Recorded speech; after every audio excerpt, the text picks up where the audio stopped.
Oh, what a beautiful morning. Oh, what a beautiful day. I got this wonderful feeling. Everything's going my way. I don't know if everything's going my way or not. What do we got going here? Well, I got a gas barbecue, and we just happen to have a gas outlet right here on the deck. I've never hooked one of these up before. Usually we'll get a propane tank, and see there's a hole here for a propane tank, and then we generally hook it up that way. But my neighbor gave this to me, and he gave me the hose and all that kind of stuff. We'll talk about all that stuff in a minute. If you want to see how I'm going to hook up this gas barbecue grill to the gas outlet that's on the deck, stick around. And there's lots more to it than meets the eye, and I'll explain that in a minute. Now, like I said, I got this from my neighbor. He was getting a new gas barbecue grill. He's a barbecue fiend, and he's real particular about his gas grills. He ended up deciding to get a new one. That's not what this is about, what kind of barbecue to get. This one happens to be a KitchenAid though, but he liked this one, but he got a special one that he got, and so he gave this one to me, and he says, hey, yeah, you can have it. And I said I was going to hook it up to the gas. He says, yeah, okay, yeah, I'll give you the hose, adapter, and all that kind of stuff. This hose screws onto there, and, you know, with this fitting here to that regulator. And then he said, yeah, it's easy to hook up. Now this one happens to have a quick disconnect. See this hose end? Obviously that's not going to fit on my end, is it? There's a quick disconnect that comes with that when you buy it.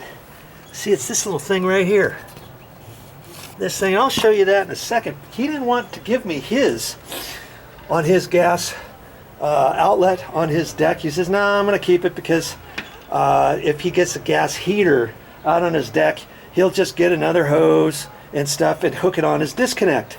He says, just go to the store and get one of those. Well, do you know, I went to, what was it, 4 different places to try to get just the quick disconnect so that I could hook it onto this.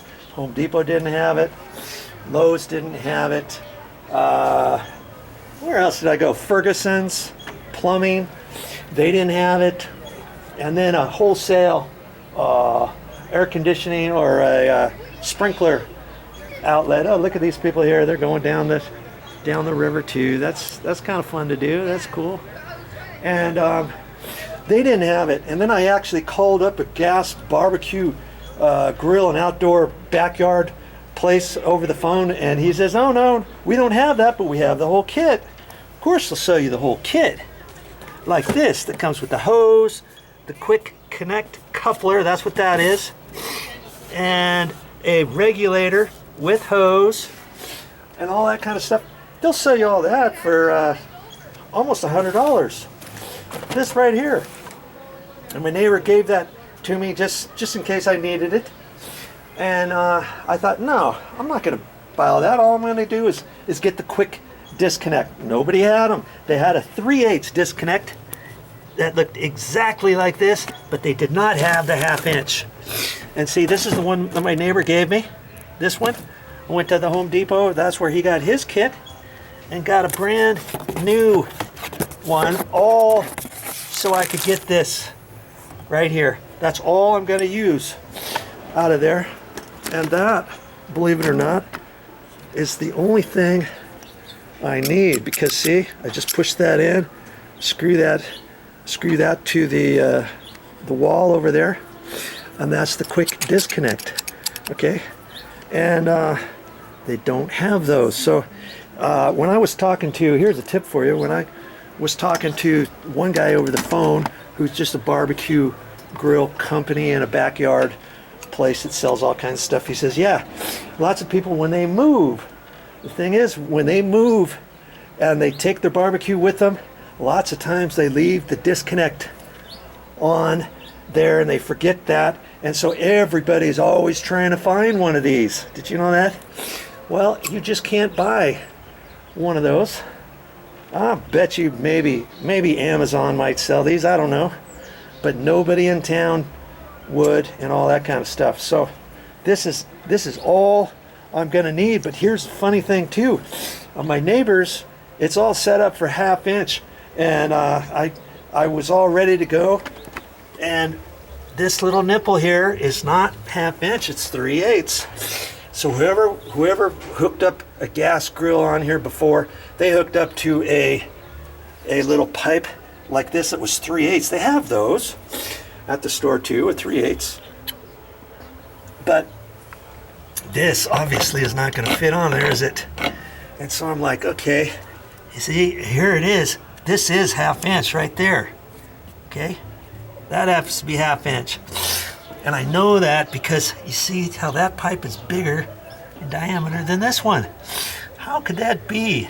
This elbow is a 1/2 inch to 3/8. And it even says on there, look at that. 1/2 and 3/8. It's a reducer elbow. And then that comes out with 3/8. So when I was at the store, I knew I had to get a 1/2 inch female elbow, 90-degree elbow, and a 1/2 inch little pipe nipple. And so when I went to the store, that's what I did. I got a 1/2 inch by 1/2 inch, and then I got the little pipe nipple. Okay, and that's all I need to hook this up. And here's the other thing too: when you're hooking up gas, you've got to use black iron gas piping. See, you might think, I could just get a galvanized nipple. What difference does it make? And I'll use galvanized pipe. This looks like galvanized pipe, but it's not galvanized pipe. This is black iron pipe, and it's designed specifically for hooking up gas piping.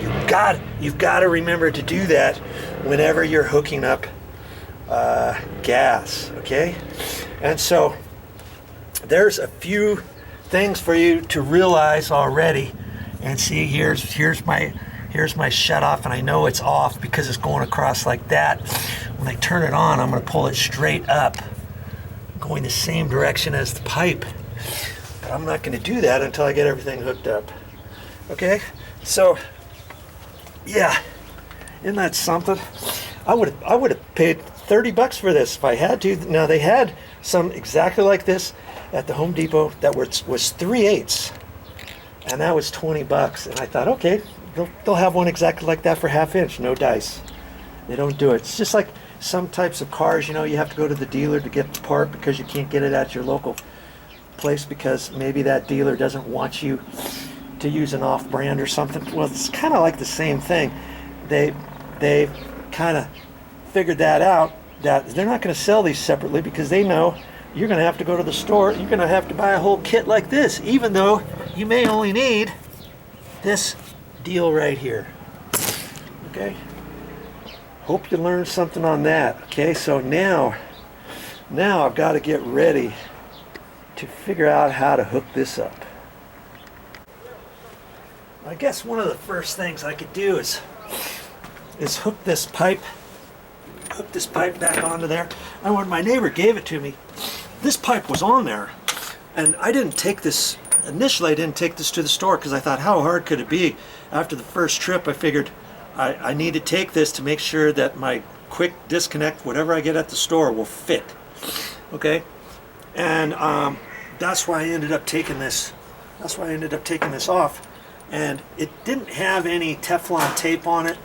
And I probably don't need Teflon tape, but I'm going to put it on there anyways, just to be on the safe side. I talked to the guy at the hardware store, and he said it's generally a good idea to put Teflon tape on your different fittings, just to be on the safe side. And so I've got to look at this and make the determination of which way to put this on, because at the end of it, see, if I put it on this way, it's going to wrap around. I'm going to pull it off and it's going to be going this direction. Well, when I tighten up the nut is going to go the other direction. So I always have to kind of think about that. Is there a right and wrong way to do just about anything? Yeah, even when you're putting on Teflon tape. Okay, and so I'm going to give it a few spins, and before I put the nut back on, I'm just doing it over the threads. I'm making sure I don't get it on that little concaved bit. See, now it's going that same direction, and I'm going to put this back on there. See, like that. Okay. Now I've got to tighten that up, and so I have to put a wrench on this to hold this so I can tighten that. Okay.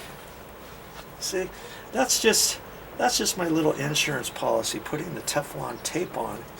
And I'm going to do that on all the things that I connect, just because there's no way I want this thing to leak when I get done, right? Now, lucky for me, I've got 2 wrenches, and one's a little bit bigger than the other, but I think these will work just fine.